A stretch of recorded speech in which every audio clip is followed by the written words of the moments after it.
Hi guys! So, continuation na po tayo, no, sa tinatawag nating RA 9288 or Newborn Screening Act of 2004. Alright. This was approved on June 7, 2004. Okay. July 7, 2004.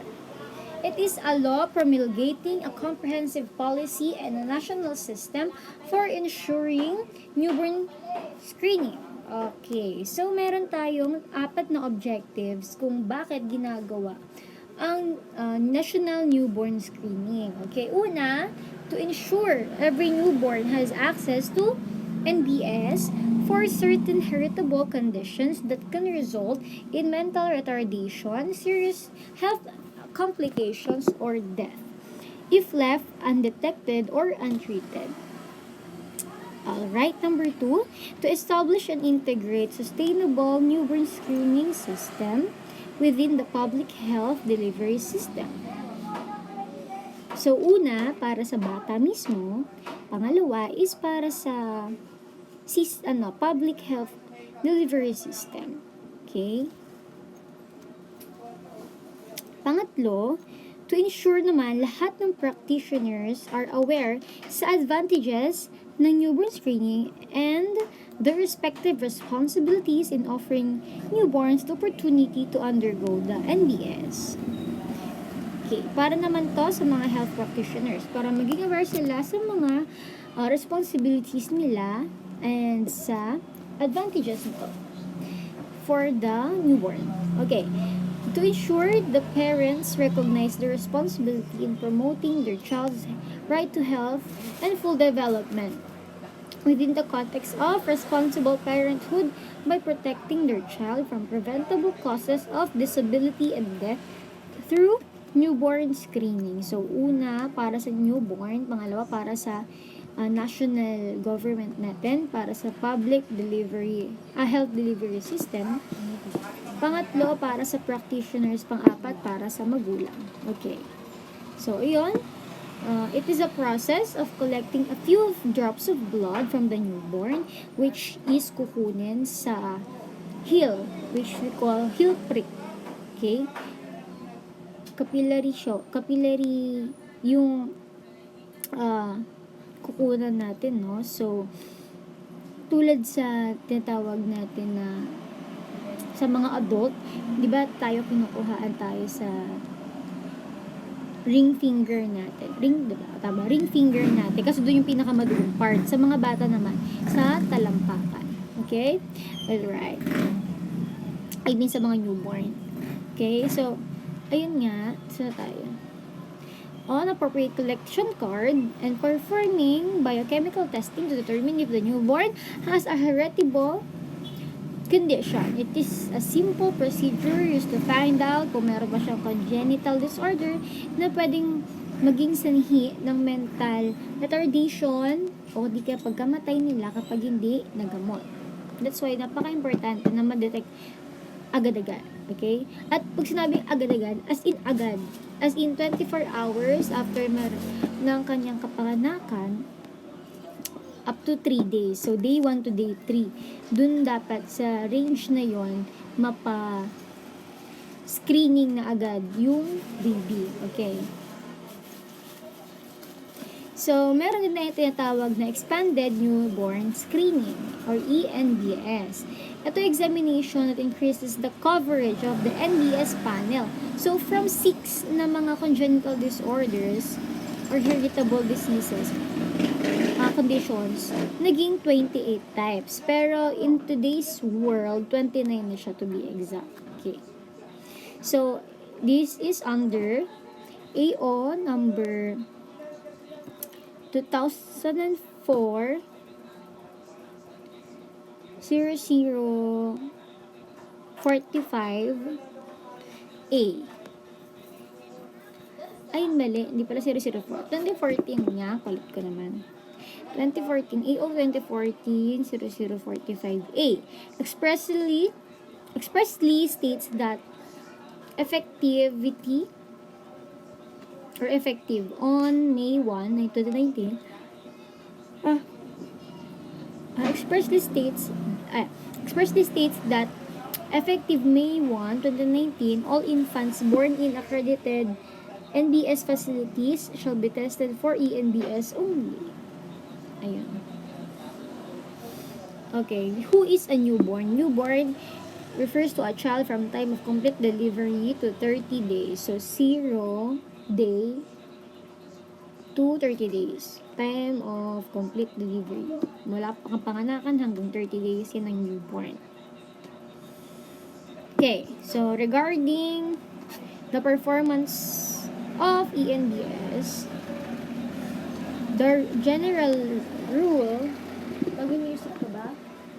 Hindi, wag. Aral ka ba? Dililipat ako. Hindi, upo kasi. Music na dyan naman. NBS shall be performed after 24 hours of life but not later than 3 days. Yun yung tinabi ko sa inyo kanina.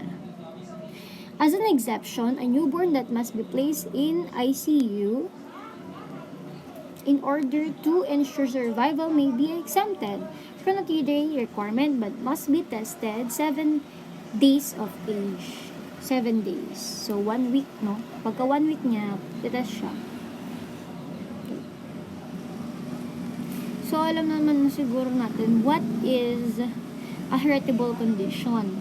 It is a congenital trait that can result in malnutrition, physical deformity, or death if left unaffected or untreated. Usually inherited from the genes of either or both biological parent. Sabihin na papasa mula sa genes ng parents. Okay? Mamaya, malalaman nyo yung mga congenital disorders na yun. Gaya maple syrup syndrome, o ganun. Okay.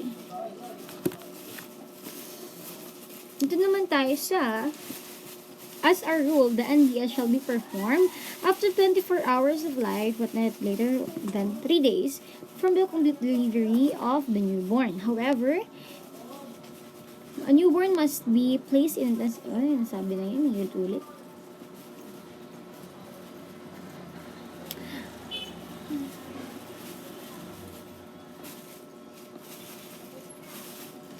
The specimen of choice is whole blood extracted through skin puncture, capillary puncture, or heel stick. The few drops of blood are collected using ENBS filter paper cards. So, ito yung mga sakit. Oh my God. Super dami, no? Hindi ko alam paano yung memories niya. Siguro, skip muna natin. Babalikan natin yan kasi yan yung pinakamahirap eh. So, skip muna natin siya para lahat madaanan natin. Okay? So, dadaanan muna natin tong mga to. Maya na yan. Can a parent or legal guardian refuse to subject their newborn to ENBS? Yes. Kapag ground of religious beliefs. Okay? Kaya ay sa mga Jehovah's Witness, sa kanila kasi, di ba, ang dugo ay sacred. So, pwede yon, pwede silang tumanggi. Okay? Pero, yung refusal na yon shall be made in writing and must be included sa medical record ng baby. And the refusal will also be indicated in the National NBS database. So, ayun.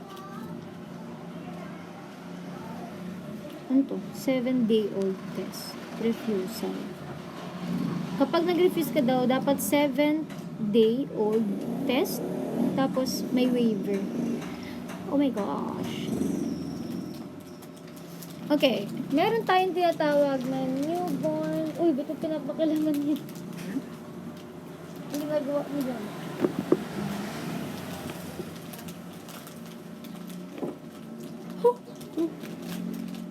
Layo ako. Nanto ako.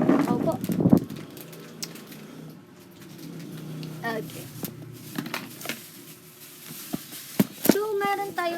tinatawag na NSF pala, sorry. NSF. So, meron tayong newborn screening facility, may screening center, may confirmatory center, may reference center, at may continuity clinic. So, lahat yan madadaanan natin. 1, 2, 3, 4, 5. Excuse me.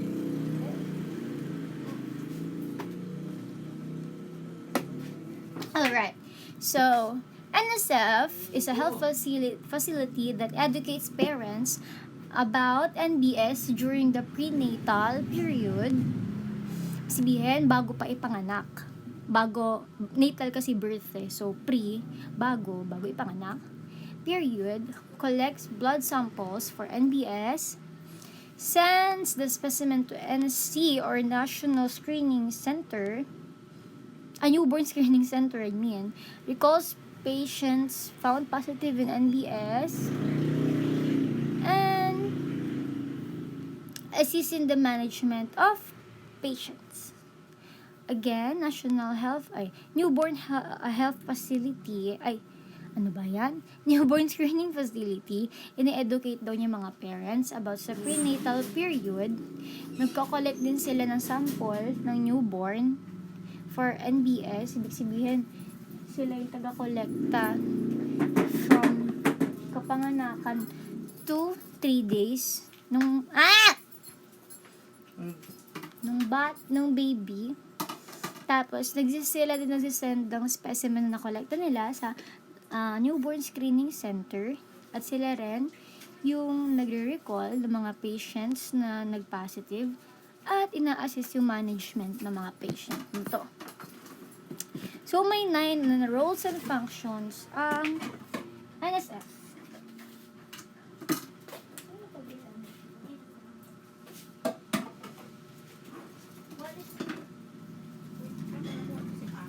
Yan sa'yo? Sarap ng puto. Yan. Ang sarap. Binili ko yan. Gutom ako. Tatlatan pa ako. Ito saging, oh.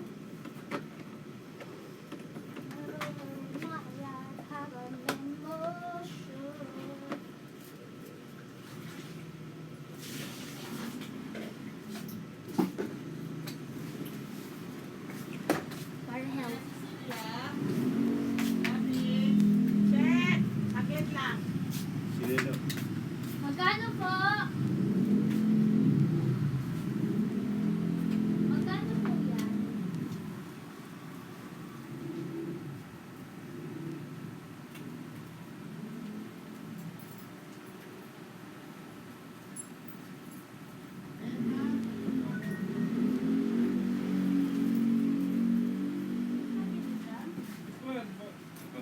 Magabiyahin. Ada tapos ang gawin sa kaho. Paano nga luto yung gata? Yung mo, bibili mo. Yung mo yung hapon. Gata ka kayang hapon. Agad. Baka yung pintura. Wala magpintura tayo. Isip mo yung kalan.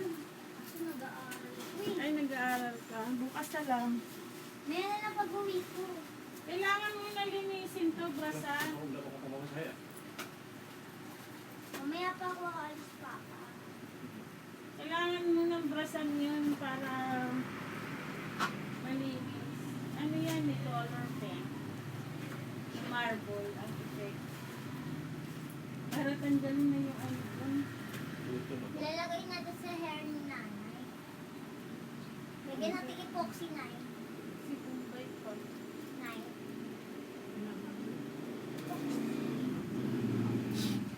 Ha?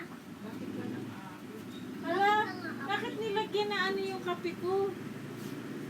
Baka si nanay. Ayan. Ako. Ano may nilagyan ng kape? Baka naman ang ano naman yan. Walang kape. Kahit na. Akala ko kung ano lang yan. Mahilig ko talaga maglagay ng...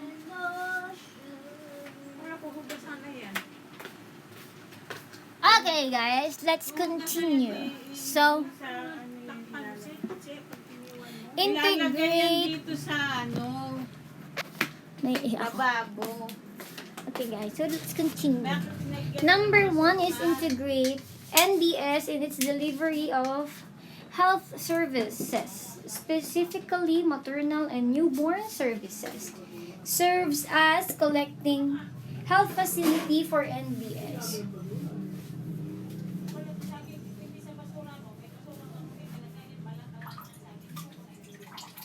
Next naman,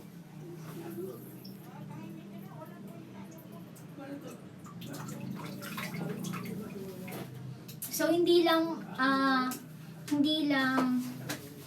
sa newborn ang priority ng NBS, no, kundi ay ng NSF, kundi magamit yung NBS to provide health services specifically sa mother din, no, maternal, hindi lang sa newborn. And also, it serves as a collecting facility for the NBS, kagaya ng nabanggit kanina. It also coordinate with duly accredited screening center covering their area. Sila rin kasi yung nagsisend ng mga samples na kinolekta nila, diba? So, yun, kasama sila sa pag-coordinate. Okay, so, kasali rin dito to ensure that adequate and sustained NBS services such as information, education, communication, screening, recall management of identified cases are being provided in the hospital. Also establish an NBS team that will be responsible for collecting samples, sending samples, accredited NSC, prompt recall of positive patients, referral and management of patients. Okay? Tapos, nabanggit din na initiate an appropriate financial system that will ensure effective and efficient collection of fees and payment on FBS services to the NSC. So, sila rin pala yung kailangan mag-initiate para sa appropriate financial system that will ensure daw the effective and efficient collection fees and payment of NBS services. So, ang bayad pala ay napupunta sa screening center. Pero, NSF ang gumagawa ng appropriate financial system para sa mga fees na yon. Okay? Alright. So, next naman natin is to conduct orientation training sa hospital staff. Let's monitor and evaluate the implementation of NBS within the institution. Sila rin yun, guys. Okay? Tapos sila rin nagde-define creative financial packages to make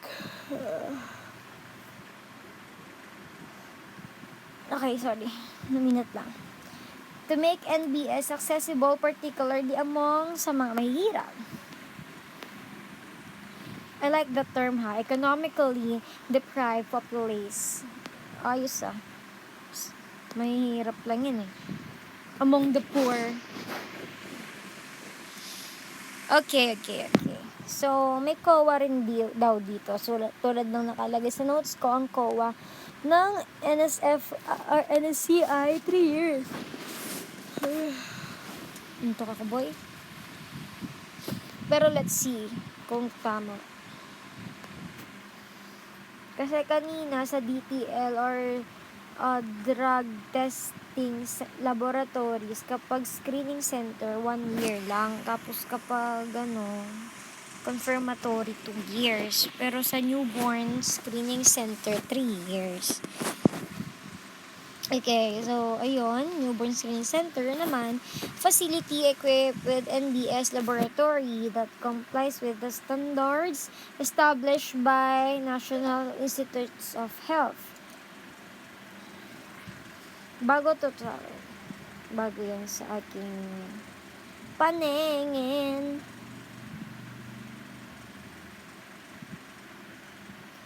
And provides all required National Institutes of Health. Takpan nga natin. Never in my life have I been more sure. This is all I wanted more.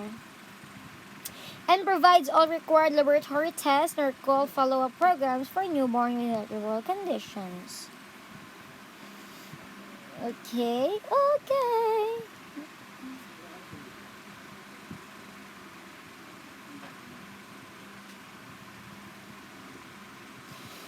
Hmm.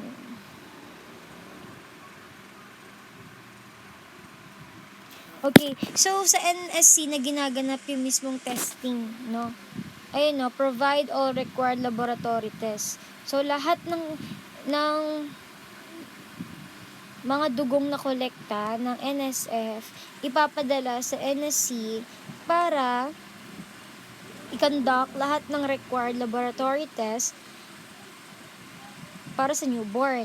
And recall follow-up program sa mga nag-positive, okay? Which is i-assist ng NSF. Okay.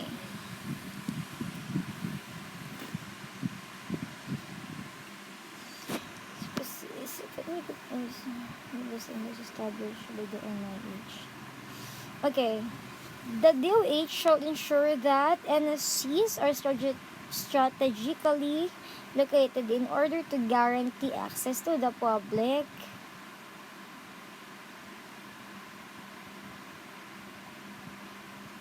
and to provide services that comply with the standards approved by the committee upon recommendation of the NIH. No NSC shall be allowed to operate unless it has been duly accredited by the DOH. Based on the standards set forth by the Advisory Committee on Newborn Screening, at a minimum, every NSC shall... Okay, wait lang. This is all I wanted more. Certified laboratory performing all tests shall be included in the...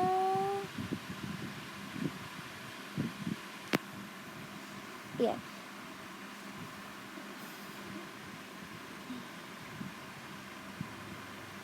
This is all I wanted. Okay, sabi, have a certified laboratory performing all tests including the NBS program. So, lahat daw ng tests dapat. Okay? So, have a recall and follow-up programs for infants found positive for any or all of the heritable conditions. So, ito yung pinaka-minimum na dapat meron ang isang NSC, Certified Laboratory Performing all tests. Okay. Recall, ang ibig sabihin nun is to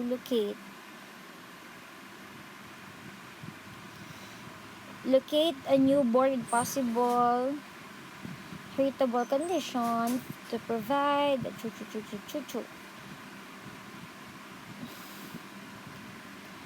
appropriate laboratory test to confirm the diagnosis. Follow-up naman is monitoring na ng newborn na sure na tayong may heritable condition. Okay, so ulit kapag recall, ilolocate mo pa lang yung newborn, no, para mat-confirm mo yung diagnosis sa kanya. Kapag follow-up, ito na yung sure na, kailangan na siya i-monitor. Tapos number 3 na dapat kasali sa minimum requirements ng isang NSC is be supervised and staffed by trained personnel who have been duly qualified by the NIH.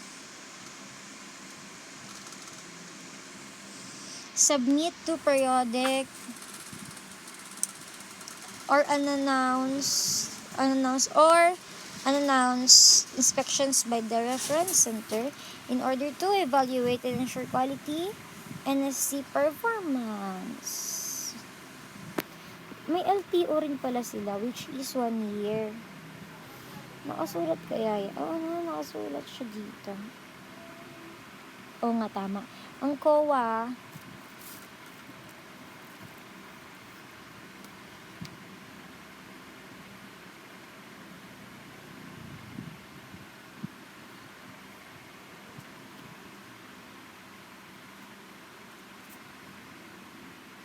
Magkaiba nga.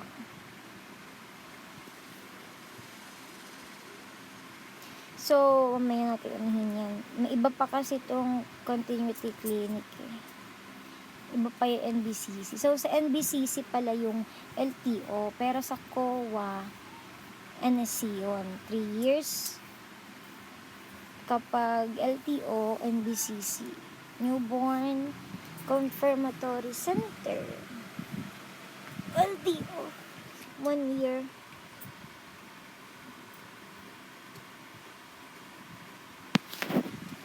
Refers to a facility identified by the DOH to be part of the National Comprehensive Newborn Screening System Treatment Network. It is equipped to perform confirmatory testings. Yeah. So, newborn screening, ang dami naman. Newborn Screening Reference Center naman, leading agencies pala tawag sa kanila, no? So, 5 yun, no? 5. Meron tayong Newborn Screening Center, may COA na 3 years, NBCC, Confirmatory Testing, LTO 1 year, NSF, ito yung taga-collect, taga-educate, taga-send ng samples, taga-assist, and taga-manage ng mga and-recall ng patients. Ito na, next naman natin, 2 na lang, NSFC. Ano naman reference center naman kasi ito. Yung kanina, National Screening Facility. NSF. Okay. Ito naman sumunod is reference center. Pag reference center, is the central facility at the NIH that defines testing and follow-up protocols, maintains external laboratory efficiency testing program, oversees the national testing database and case registries, assists in training activities in various aspects of the program, oversees content of education materials, and acts as secretariat of the advisory of committee on newborn screening. Secretariat of the advisory committee on newborn screening.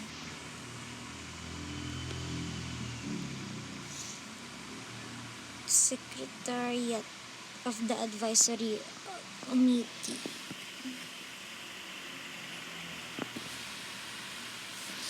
On newborn screening. So, reference center, siya yung pinaka para siyang regulating and monitoring center ng sa loob ng NIH. Ganon. So, may functions pa siya. Provide technical assistance, defining test, setting up NCs, including training, capability, defining testing and follow-up protocols, maintaining and external proficiency program, advocating and disseminating the importance of taking confirmatory testing through creation and distribution of IEC materials, allocating funds for the fellowship to ensure the availability of qualified health personnel who could be tapped by the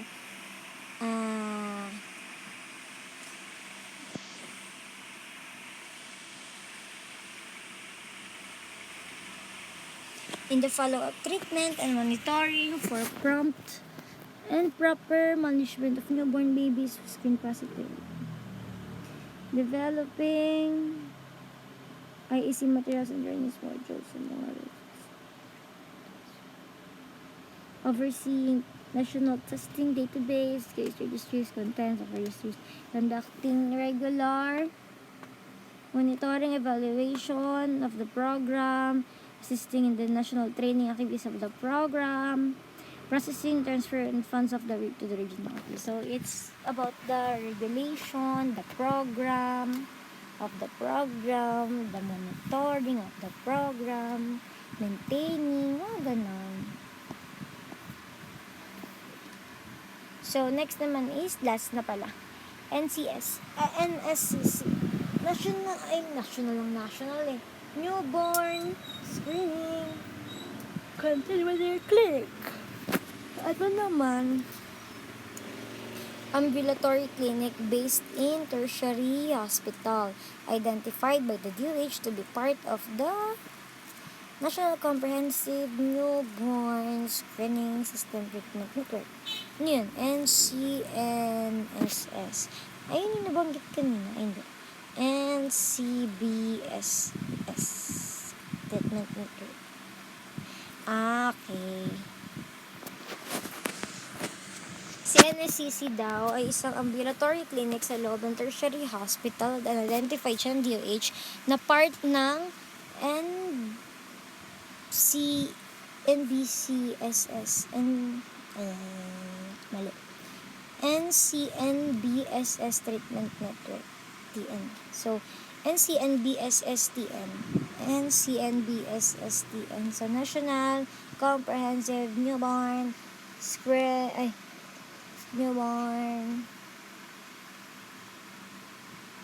Screening System Treatment Network. So, NCNBSSTN.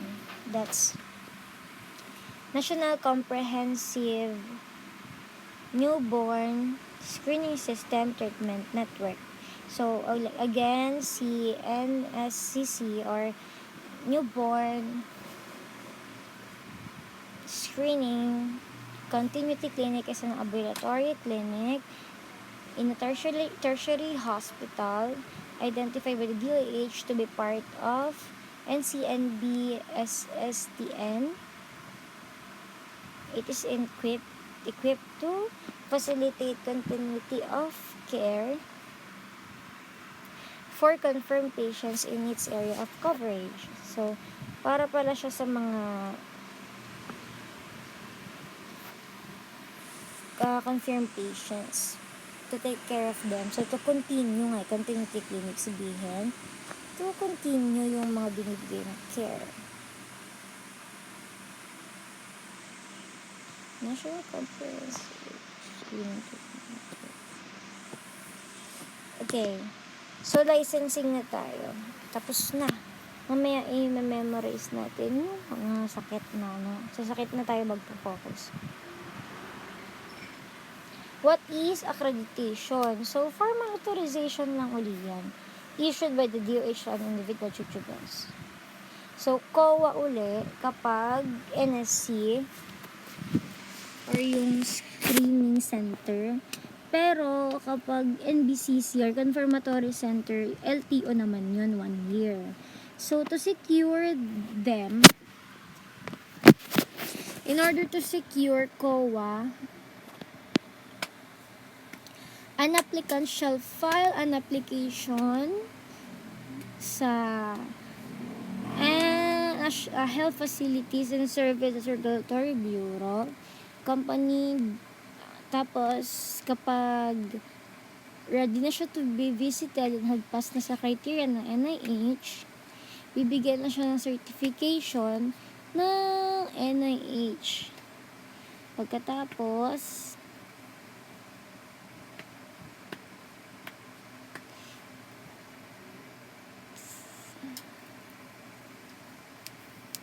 iyan, evaluation na ng application if the application substantially complied sa lahat ng requirements, and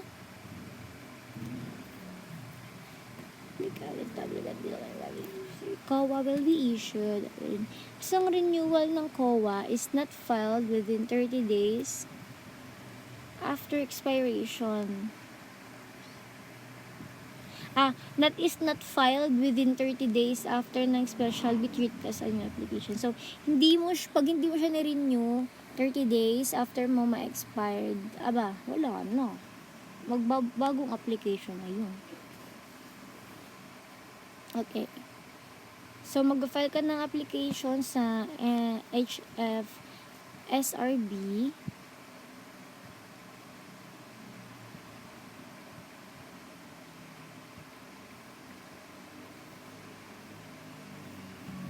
Pag nakapasa ka sa inspection ng NIH, magkakaroon ka ng certificate.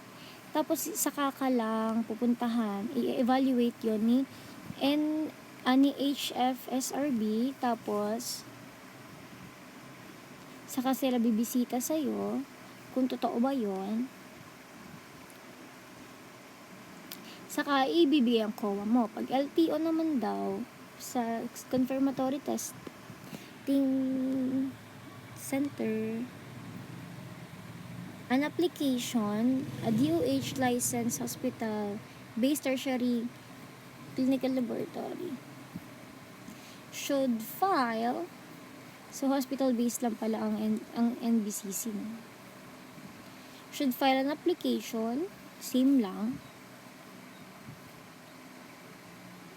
with a certification from the Newborn Screening Reference Center.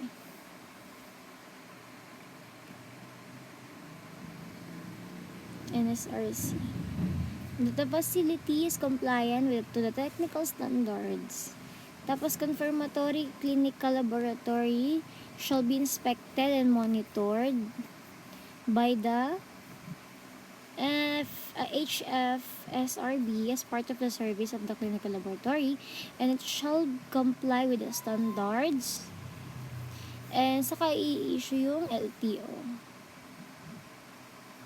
So, ayun, kapag dito naman, imbis na NIH ang kailangan mong mag-comply ay sa mga standards ng NIH, dito naman, reference center. NSRC. Sa reference center, yung mga rules na yun.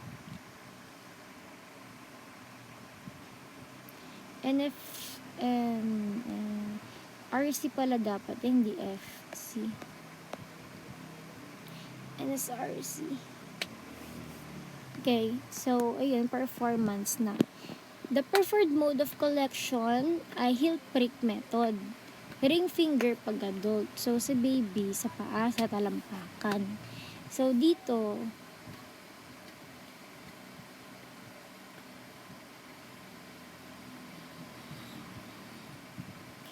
kasama din dito is it provide informations as the age of gestation or birth or giving birth in weeks, type of specimen, date of collection, time of collection, feeding information, hospital and place collection, and the name of attending physician must be clearly provided.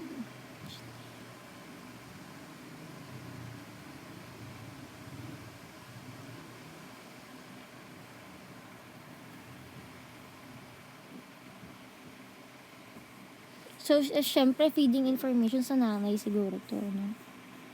Feeding information, hospital and place collection, the name. Ay, hindi, sa baby pala, sorry. So, ilan yon? Age of gestation in weeks 1, 2, 3, 4, 5, 6, 7. So, 7 yung requirements na dapat nakikita sa and pag-perform ng NBS. So, age of gestation in week, type of specimen,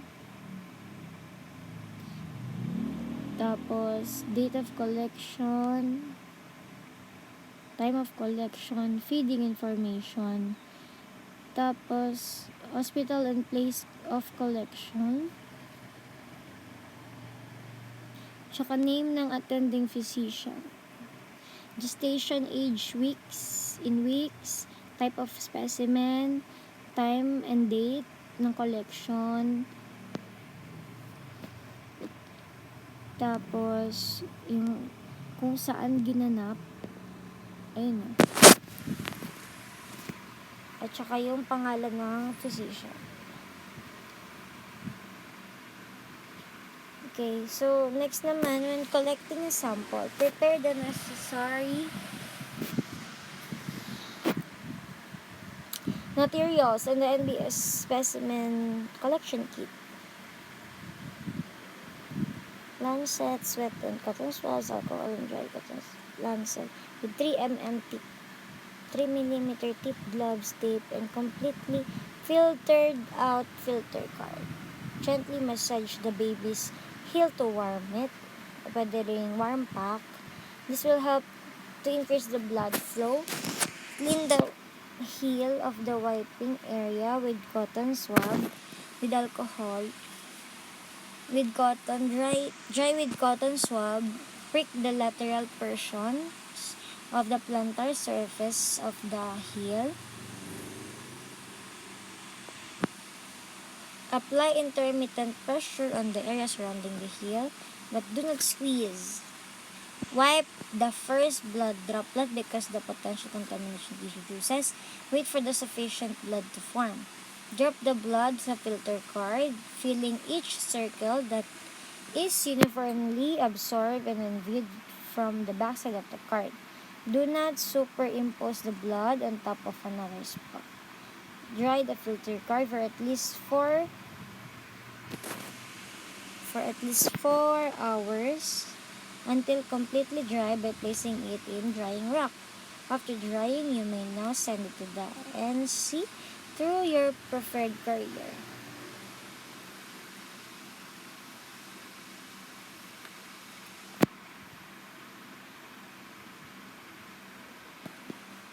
So, ito yung pinaka magandang buha. Ito. Ayan, yun lang naman. Tapos na tayo. Di na tayo mag-focus. Ayos. Ayos sa'yo. Yan na lang naman. O, pause muna. Pahinga muna.